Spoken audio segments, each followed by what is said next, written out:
Welcome my to S A math and science YouTube channel এ আজ ম্যাথামেটিক্সের 23 পেজের 4 দাগের সমাধান করব। আগের ক্লাসে 1 থেকে 3 সমাধান করে দিয়েছিলাম। চলো সমাধানে চলে যাই। 4 দাগে 1 কোশ্চেন কি বলছে, বার্ষিক 10% চক্রবৃদ্ধি সুদে 10,000 টাকার 2.5 বছরের চক্রবৃদ্ধি সুদ নির্ণয় করে বলেছে। তাহলে এই জাতীয় অঙ্ক যদি থাকে তাহলে আমরা প্রথমে 2 বছরের সময় চক্রবৃদ্ধি বের করব, তারপর যেটা হবে সেটা তার পরের বছরের জন্য, অর্থাৎ এই হাফ বছরের জন্য আসল হয়ে যাবে। এই হাফ বছরের উপর সময় চক্রবৃদ্ধি যেটা পাবো 2 বছরের, সেটার সঙ্গে ওই হাফ বছরের সরল সুদ বের করব। তাহলে আমরা চলো সমাধানে চলে যাই। তাহলে 4 দাগের 1 আমরা লিখে নেব আসল সমান 10,000 টাকা, বার্ষিক সুদের হার সমান 10%, সময় সমান আমরা 2.5 বছর দিয়েছে, 2 বছরের উপর বের করব। তাহলে আমরা লিখব যে 2 বছরের বা 2 বছরের সমূল চক্র বৃদ্ধি সমান চক্রবৃদ্ধির সূত্র কি? এ সমান P into 1 plus r by 100^n। এখানে পি এর প্রিন্সিপাল আসল, আর এর বার্ষিক সুদের হার, আর এন হচ্ছে সময় বছরে। তাহলে 1 প্লাস আর বাই 100^n, এটা সমচক্রবৃদ্ধি। তাহলে পি এর মান 10,000 টাকা বসিয়ে দিলাম, 1 প্লাস আর এর মান 10। আমরা বললাম যে 2 বছরে আমরা বের করে নেব সমচক্রবৃদ্ধি। 10,000 10 10 100, তাহলে 1 প্লাস 1/10 স্কোয়ার, তাহলে 10,000। তাহলে এই লসাও গেলে কত হয়? 10 থেকে 10 আর 1 11/10। তাহলে যেহেতু স্কোয়ার আছে তার জন্য দুবার লিখব, 11/10 11/10। তাহলে একটা শূন্যর সঙ্গে একটা শূন্য, একটা শূন্যর সঙ্গে একটা শূন্য, 11 11 121 121 আর দুটো শূন্য টাকা। এবার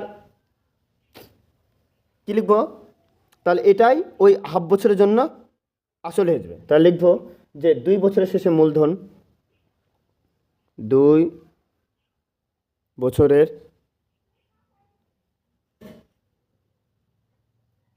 শেষে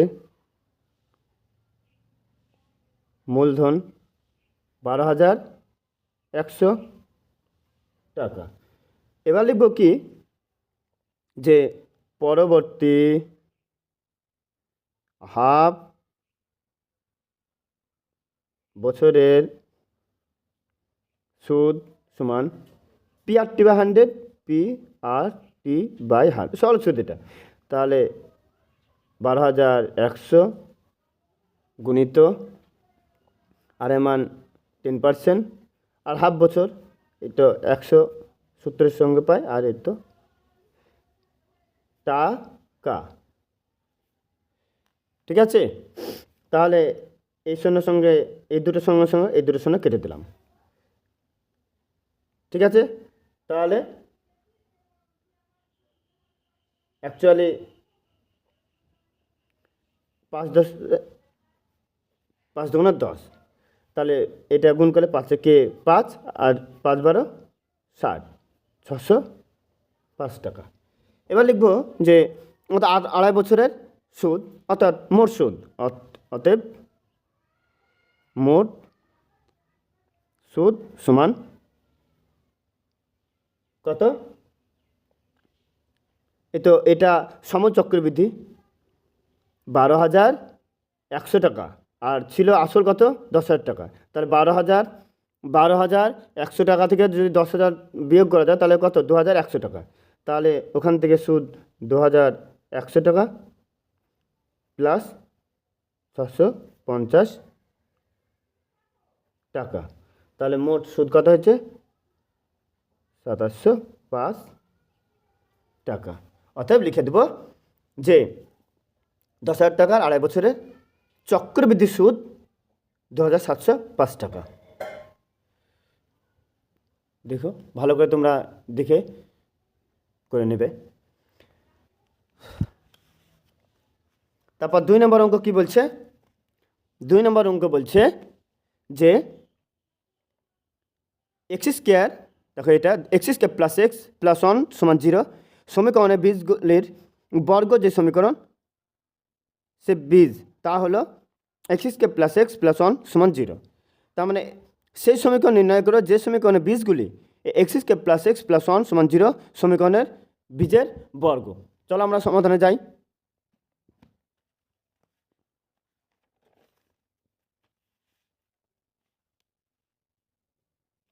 তাহলে 4-এর 2-এরটা, তাহলে x square plus x plus 1 সমান 0। ধরি সমীকরণের বীজদ্বয় আলফা ও বিটা। তাহলে আমরা বীজদ্বয় সমষ্টি জানি আলফা প্লাস বিটা, অর্থাৎ মাইনাস বি এর সহগ বাই এক্স স্কোয়ারের সহগ মাইনাস বি বাই এ, তাহলে -1/1 মানে 1। আর বীজদ্বয় গুণফল ধ্রুবক বাই এক্স স্কোয়ার সহগ। সহগ হলো কোন বীজগাণিতিক সংখ্যা বাম দিকে যে পাটিগণিত সংখ্যা যুক্ত থাকে, তাহলে 1/1 মানে 1। তার বলেছে যে এই বীজের বর্গ, তাহলে এই আলফার বর্গ আলফা স্কোয়ার আর বিটা বর্গ বিটা স্কোয়ার। তাহলে আমরা এখানে alpha square plus beta square মান নির্ণয় করব। তাহলে আমরা A square plus B square কী সূত্র? এ প্লাস বি তার হোল স্কোয়ার মাইনাস 2ab। তাহলে আলফা প্লাস বিটার মান কত দেওয়া আছে -1 মাইনাস 2, আলফা বিটার মান কত 1। তাহলে কোনো সংখ্যা আগে মাইনাস তার পাওয়ার যদি জোর থাকে তাহলে সেটা প্লাস হয়ে যায়, -2 সমান -1। এবার আমরা এই সমীকরণ অর্থাৎ আলফা স্কোয়ার এবং বিটা স্কোয়ার যে সমীকরণের বীজ সেই সমীকরণটা লিখি যে সমীকরণটি হবে সমান, সমীকরণ নির্ণয় সূত্রকে এক্স স্কোয়ার মাইনাস বীজ দ্বয়ের সমষ্টি ইন্টু এক্স প্লাস বীজ দ্বয়ের গুণফল সমান 0, যেহেতু সমীকরণ। তাহলে এক্স স্কোয়ার মাইনাস বীজদ্বয় এখন কত alpha square beta square into x plus বীজদ্বয়ের গুণফল আলফা স্কোয়ার বিটা স্কোয়ার সমান 0। তাহলে এক্স স্কোয়ার আমরা বাদ দেব, x square minus alpha square plus beta square কত -1 প্লাস, এবং এখানে আরেকটা করে নিই, এবং আলফা স্কোয়ার বিটা স্কোয়ার মানে 1 স্কোয়ার মানে 1, তাহলে 1 সমান 0। অতএব x square minus plus x plus 1 সমান 0। দেখো মিলে গেছে।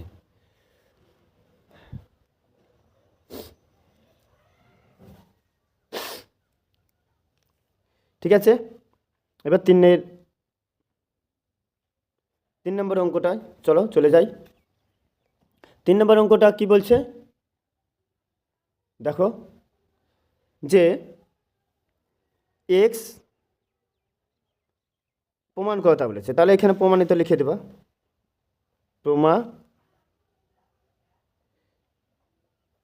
নিত। ঠিক আছে, এখানে কি বলেছে যে এক্স 12 ওয়াই 27 ক্রমিক সমানুপাতে হলে এক্স ও ওয়াই ধনাত্মক মান নির্ণয় করো। তাহলে আমরা লিখে নিই, চলো সমাধান করি। যে এক্স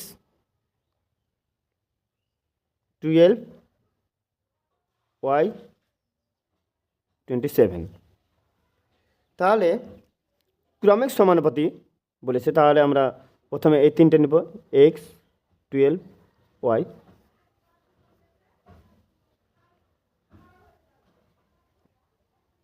ক্রমিক সমানুপাতি, অতএব এক্স ইস টু 12 সমানুপাতি চিহ্ন 12 is to Y, x by 12 সমানুপাতি সমান হয়ে যাবে আর 12 বাই ওয়াই, তাহলে এক্স ওয়াই কোনাকুনি গুণ হয়ে গেল 12 12 144, এটা 1 নম্বর সমীকরণ। ঠিক আছে, আবার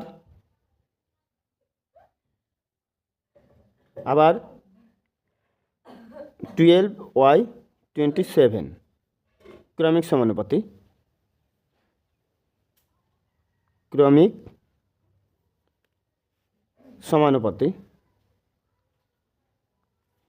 তাহলে 12 ইস টু ওয়াই সমানুপাতি চিহ্ন ওয়াই ইস টু 27, তো 12 বাই ওয়াই, ওয়াই বাই 27, তাহলে কোনাকুনি গুণ করলে ওয়াই স্কোয়ার 12 ইন্টু 27, তাহলে এটা হবে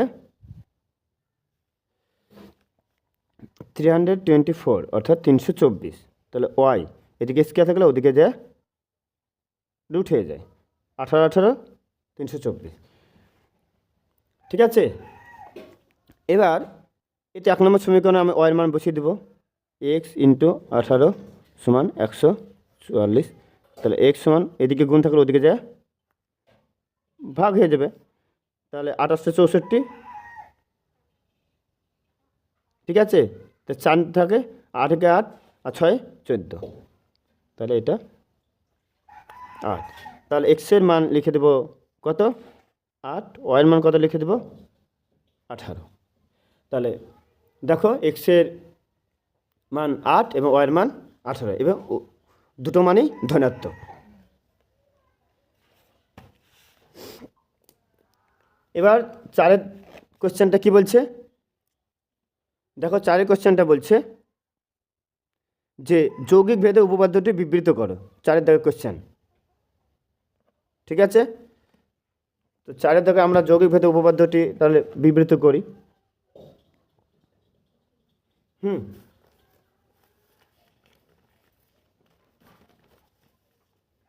কি বলছে, এক্স ওয়াই জেড তিনটি চল এরূপ যে, দেখো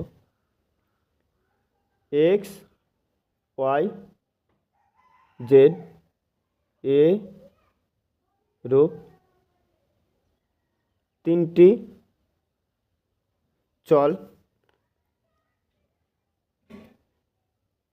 যে এক্স ভ্যারিজেস ওয়াই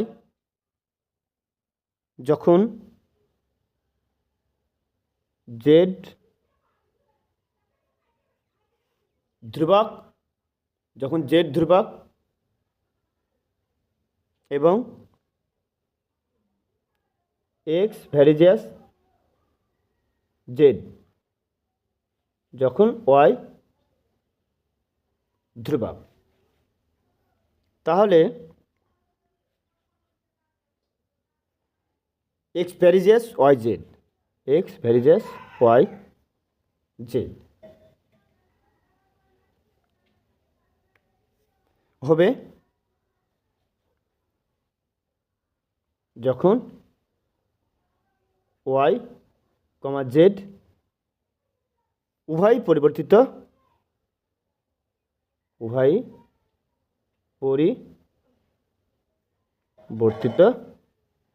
হয়। এটা হলো যৌগিক ভেদের উপপাদ্য। দেখো এক্স, ওয়াই, জেড এরূপ তিনটি চল, যে এক্স ভ্যারিজেস যখন ওয়াই হবে জেড ধ্রুবক এবং এক্স ভ্যারিজেস যখন জেড হবে তখন ওয়াই ধ্রুবক। তাহলে এক্স ভ্যারিজেস ওয়াই জেড লিখতে পারি যখন ওয়াই জেড উভয় পরিবর্তিত হয়। 5 নম্বর কোশ্চেন কি বলছে? 5 নম্বর কোশ্চেন বলছে দেখো যে এম সমান root n by n plus, এই কোশ্চেনটা বি বলছে এম এনকে এম ও বি এর দ্বারা প্রকাশ করো। যাকে বলবে তাকে বাম দিকে রাখতে হবে, আর যাদের দ্বারা প্রকাশ করতে বলবে তাদেরকে ডান দিকে রাখতে হবে। অর্থাৎ এনকে বলেছে তার জন্য এনকে আমরা বাম দিকে রাখবো, এবং এম ও বি এর দ্বারা প্রকাশ করো তার জন্য এম এবং বিকে আমরা ডান দিকে রাখবো। তাহলে চলো আমরা অঙ্কটা সমাধানে চলে যাই। 5 কি বলছে? এম সমান root over n by n plus B, এই হচ্ছে আমাদের অঙ্ক। তাহলে আমরা সমাধানে চলে যাই। আমরা উভয় পক্ষে বর্গ করব। তাহলে m square n by n plus B, ঠিক আছে। এখানে লিখবা উভয় পক্ষে বর্গ করে পাই। তাহলে আমরা কোনাকুনি গুণ করে দেব, m square n plus m square b সমান এন, ঠিক আছে। তাহলে আমরা m square n minus N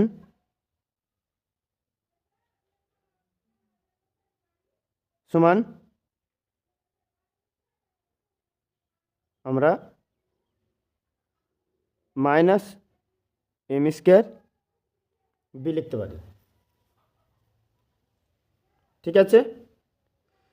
তাহলে এখান থেকে আমরা মাইনাস যদি উভয় দিকে কমন নিই তাহলে n minus m square n সমান এম স্কোয়ার বি লিখতে পারি।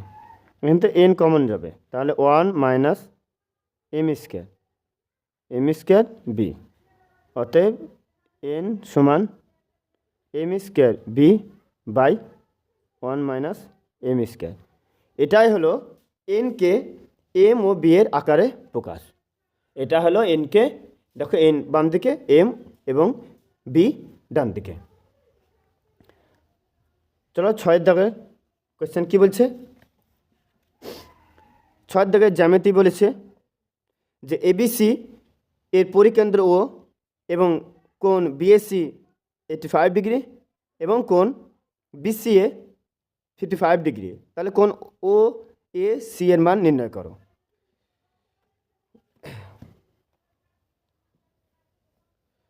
তাহলে আমরা চলে যাই কোণ, আমরা ত্রিভুজের মানে ও কেন্দ্রীয় 6 নম্বর কোশ্চেন।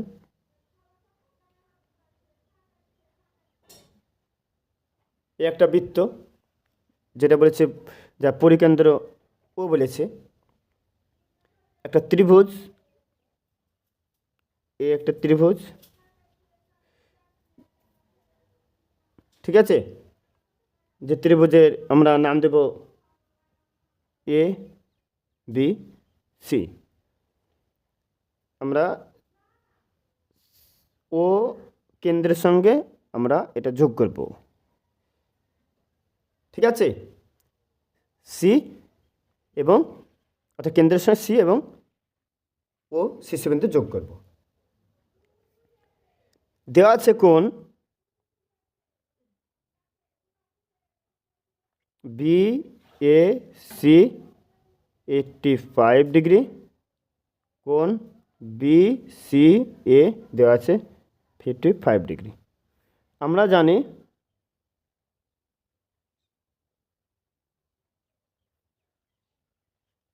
ত্রিভুজের 3 কোণ সমষ্টি 180 ডিগ্রি। তাহলে কোণ বি এ সি প্লাস কোণ বি সি এ প্লাস কোণ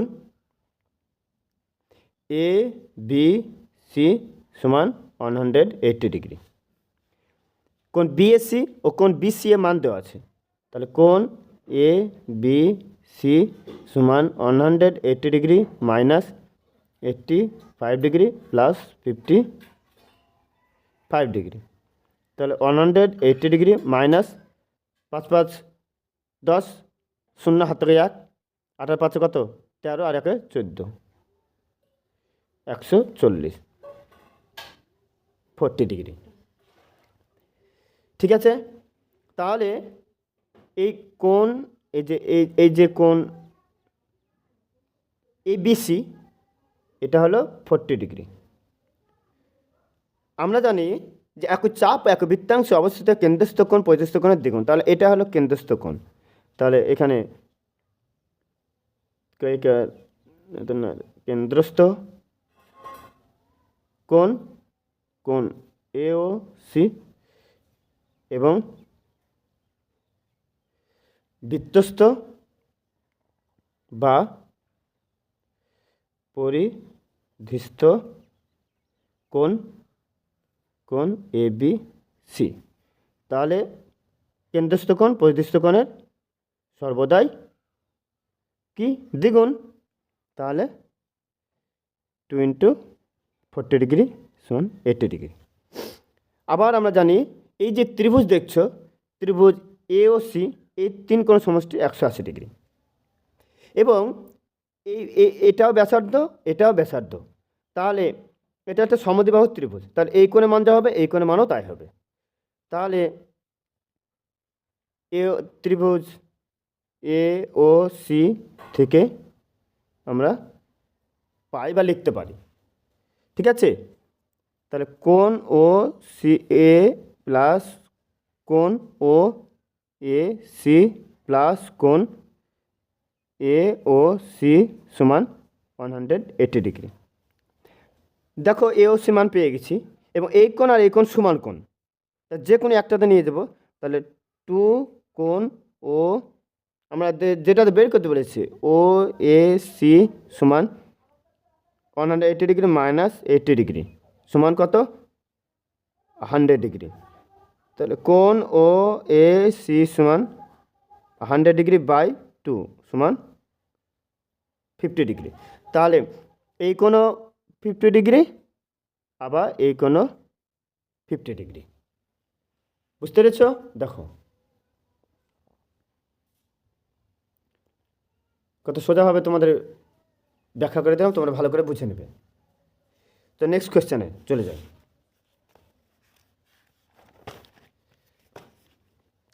কোয়েশ্চেন নাম্বার 7 কি বলেছে কোয়েশ্চেনে?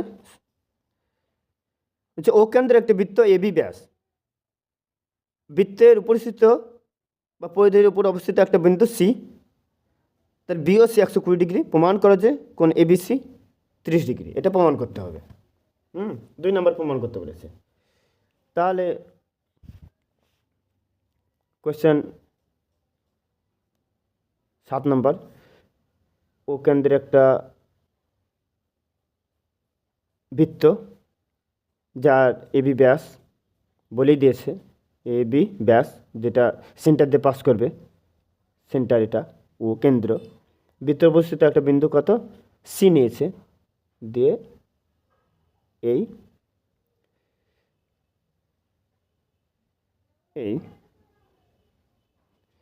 ঠিক আছে, আমরা কেন্দ্রের সঙ্গে এটা যোগ করলাম, কেন্দ্রের সঙ্গে সি বিন্দু যোগ করলাম।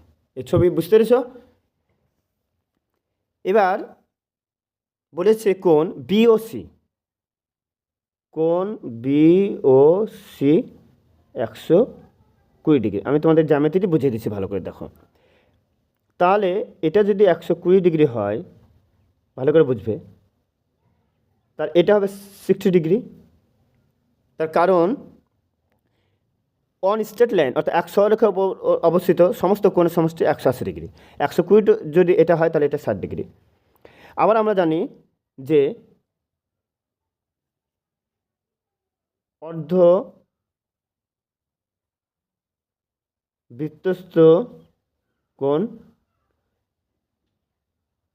সমকোণ অর্থাৎ 90 ডিগ্রি। তাহলে এটা 90 ডিগ্রি, অর্থাৎ এই কোণটা 90 ডিগ্রি। এসিবি কোণ এসিবি অর্ধ বৃত্তস্থ কোণ 90 ডিগ্রি।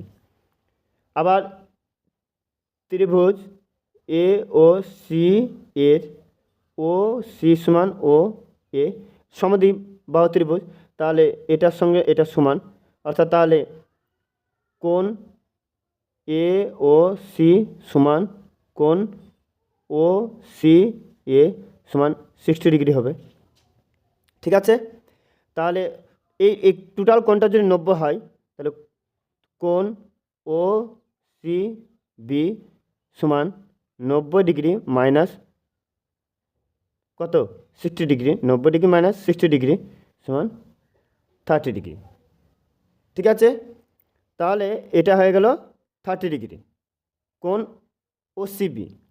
কোণ ওসিবি 30 ডিগ্রি, আমরা জানি ত্রিভুজ তিন কোণের সমষ্টি 100 ডিগ্রি, তাহলে এটা 120, এটা 30 অর্থাৎ 30, তাহলে কত হয়েছে 150, আর এটা কত হবে তাহলে 30, এটা 30। তাহলে কোণ ও বি সি সমান 180 মাইনাস 120 প্লাস 30, তাহলে 180 ডিগ্রি মাইনাস 150 ডিগ্রি সমান 30 ডিগ্রি। অতএব কোণ ও বি সি যা কোণ এ বি সি সমান 30 ডিগ্রি প্রমাণিত। এবার আমরা নেক্সট কোয়েশ্চেন 8 নম্বরে চলে যাব। 8 নম্বর কি বলছে দেখো, 8 নম্বর কোয়েশ্চেনে বলছে যে এবিসি বৃত্তস্থ চতুর্ভুজের কোণ এ 4x ডিগ্রি, কোণ বি 7x ডিগ্রি, কোণ সি 5y ডিগ্রি, কোণ ডি y ডিগ্রি, মানে x/y এর মান নির্ণয় করো। আমরা জানি বৃত্তস্থ চতুর্ভুজের বিপরীত কোণের সমষ্টি সম্পূরক, অর্থাৎ 180 ডিগ্রি। তাহলে একটা বৃত্ত, এই বৃত্তস্থ চতুর্ভুজ, একটা বৃত্তস্থ চতুর্ভুজ এ বি সি ডি, তার এই কর্ণ, ঠিক আছে, এই বৃত্তের কেন্দ্র এটা। আমরা বৃত্তস্থ চতুর্ভুজে বিপরীত কোণ নয় পরস্পর সম্পূরক, অর্থাৎ তাদের সমষ্টি, অর্থাৎ এ কোণ সি কোণ 180 ডিগ্রি এবং কোণ বি কোণ ডি কোণ 180 ডিগ্রি। তাহলে কোণ এর মান কত আছে, কোণ এর মান 4x, আর কোণ সি এর মান 5y 180 ডিগ্রি, 1 নম্বর সমীকরণ। আর কোণ বি এর মান কত আছে 7x, কোণ ডি এর মান y সমান 180 ডিগ্রি, এটা 2 নম্বর সমীকরণ। 1 নম্বর 2 নম্বর সমীকরণ, এটাও 180 সঙ্গে সমান, এটাও 180 সঙ্গে সমান, তারা দুজন অবশ্যই সমান হবে। তার 4x প্লাস 5y সমান 7x প্লাস y। তাহলে আমরা 4x minus 7y y minus 5y, তাহলে মাইনাস 3y মাইনাস, এটা x হবে, sorry x 3x minus 4y minus সময় কাটলো, তাহলে x বাই ওয়াই 4/3, অতএব x/y 4/3। এখানে স্টুডেন্টের অনেকে ভুল হয় যে x থাকলো, y এদিকে গুণ ছিল ভাগ হলো, তাহলে আগে ডান দিক কেটে লিখবো, আর 3 এদিকে গুণ ছিল এক্সের সঙ্গে, 3 ওদিকে যে ভাগ হলো, তাহলে x/y কত বলেছে আমরা বের করলাম 4/3। চল নেক্সট কোয়েশ্চেন চলে যাই। কোয়েশ্চেন নাম্বার বলেছে 9 নম্বর কোয়েশ্চেন কি বলেছে যে এবিসি এর সমান্তরাল সরলরেখা এবি এবং এসিকে পি ও কিউ বিন্দুতে ছেদ করে, এপি সমান 4 সেমি, কিউসি সমান 9 সেমি এবং পিবি সমান এ কিউ, তাহলে পিবি এর দৈর্ঘ্য নির্ণয় করো। ঠিক আছে, তাহলে আমরা ছবিটা আঁকি। ছবিটা বলেছে এ বি সি ত্রিভুজ, যা এ বি এবং এসি পি কিউ একটা বিসি এর সমান্তরাল, এই বিসি এর সমান্তরাল, পি কিউ এ বিকে পি এবং এসিকে কিউ বিন্দুতে ছেদ করেছে। তাহলে বলেছে এ পি সমান 4 সেমি আর কিউসি সমান 9 সেমি এবং পি বিও যা এ কিউ তাই, পি বি সমান এ কিউ। তাহলে আমরা পি বি ওয়াই ধরলাম আর এ কিউটা ওয়াই ধরলাম। ঠিক আছে, তাহলে বাহুগুলি সমানুপাতে ভাগ করে, তাহলে A P by P B আর A Q by Q C বলে দিয়েছে পি বি সমান এ কিউ। তাহলে 4 বাই ওয়াই, ওয়াই বাই 9, তাহলে ওয়াই স্কোয়ার সমান 36, ওয়াই সময় এদিকে স্কোয়ার থাকলে ওদিকে যে রুট হয়ে যায়, এর দৈর্ঘ্য ঋণাত্মক হতে পারে না, তার জন্য +6টা নিলাম। তাহলে লিখে দেবো উত্তর, কী লিখে দেবো যে পিবি এর দৈর্ঘ্য অর্থাৎ পিবি এর দৈর্ঘ্য সমান 6 সেমি। 10 নম্বর কোয়েশ্চেন কী বলেছে যে এক্স একক ব্যাসার্ধ বিশিষ্ট একটা নিরেট অর্ধগোলকের সমগ্রতলের ক্ষেত্রফল নির্ণয় করো। 10 নম্বর কোয়েশ্চেন, তাহলে আমরা নিরেট অর্ধগোলক যা ব্যাসার্ধ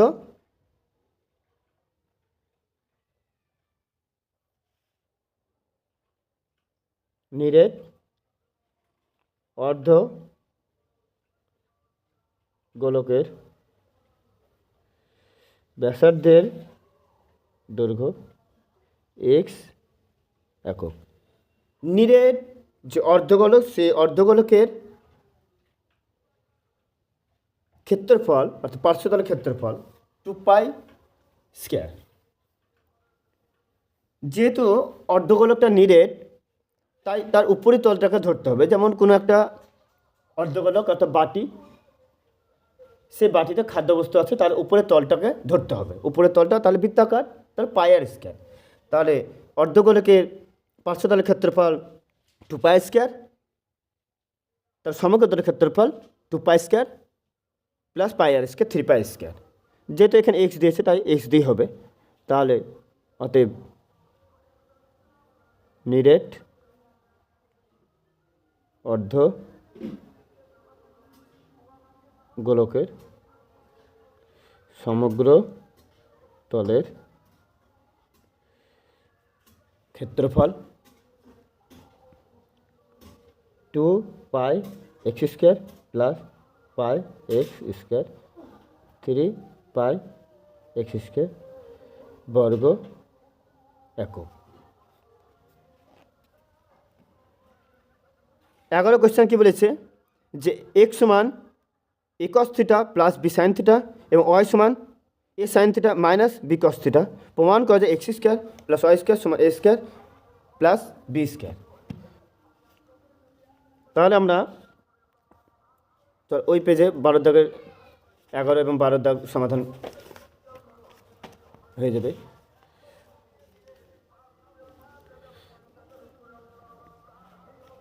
কোয়েশ্চেন নম্বর 11, এক্স সমান এ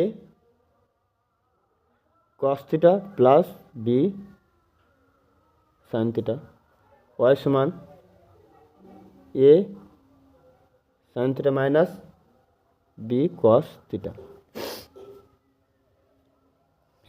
তাহলে এটা 1 নম্বর, এটা 2 নম্বর সমীকরণ। স্কয়ার করে যোগ করবো, তাহলে x square plus y square square করে নিলাম। উভয় পক্ষে বাম পক্ষের সঙ্গে বাম পক্ষ যোগ, ডান পক্ষের সঙ্গে ডান পক্ষ যোগ। তাহলে a cos theta plus b sine theta তার whole square plus a sine theta minus b cos theta তার হোল স্কোয়ার। তাহলে এ স্কোয়ার, এ মানে a cos theta, b square, b মানে b sine theta, b square sine square theta plus 2ab sine theta cos theta plus a square sine square theta plus B square cos square theta minus 2ab sine theta cos theta. তাহলে দেখো plus 2ab sine theta cos theta minus 2ab sine theta cos theta, এটা কেটে দিলাম plus minus. তাহলে আমরা A square, ঠিক আছে, sine square theta plus a square cos square theta plus B square sine square theta plus a b square cos square theta. তাহলে এখান থেকে এ স্কোয়ার কম চলে গেল, তাহলে sine square theta plus cos square theta plus B square sine square theta plus B square cos square theta a square.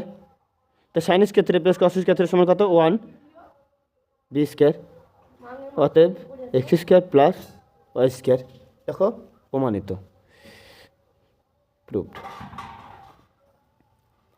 12 নম্বর দেখো question কি বলছে। 12 নম্বর বলছে যে √2 cos আলফা মাইনাস বিটা সমান 1 এবং আলফা প্লাস বিটা সমান π/2 হলে আলফা ও বিটার মান নির্ণয় করো। তাহলে √2 alpha √2 cos alpha minus beta সমান 1, তাহলে cos আলফা মাইনাস বিটা সমান 1/√2। তাহলে cos 45 ডিগ্রি মান 1/√2, তাহলে cos cos চলে গেল, আলফা মাইনাস বিটা 45 ডিগ্রি 1 নম্বর সমীকরণ। তাহলে আবার আলফা প্লাস বিটা π/2, পায়ের জায়গায় 180 ডিগ্রি বসিয়ে দিলাম, তাহলে 90 ডিগ্রি। এবার 1 নম্বর ও 2 নম্বর সমীকরণ অপর পক্ষে সমাধান করব। আলফা মাইনাস বিটা সমান 45, আলফা প্লাস বিটা সমান 90 ডিগ্রি, প্লাস মানে কাটলো 2 আলফা সমান 135 ডিগ্রি, তাহলে আলফা সমান 135 ডিগ্রি বাই 2। আর বিটা বের করব, তাহলে আলফা মাইনাস বিটা সমান 45 ডিগ্রি, ঠিক আছে। তাহলে আলফা মান বসিয়ে দেব 135/2 মাইনাস, তাহলে 45 ডিগ্রি। বিটা বের করব, তাহলে এটা ওদিকে যায় 135/2 মাইনাস 90,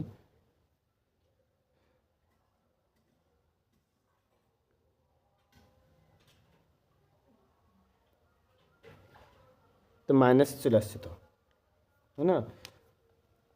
তো এখানে বসাই আলফা প্লাস বিটা 90 ডিগ্রি, তার আলফা মান 135/2 প্লাস বিটা সমান 90 ডিগ্রি, তাহলে বিটা সমান 90 মাইনাস 35/2, তাহলে 45/2 ডিগ্রি। আজ এই পর্যন্ত। আমার চ্যানেলটি লাইক, কমেন্ট, শেয়ার, সাবস্ক্রাইব করে পাশে থাকবে।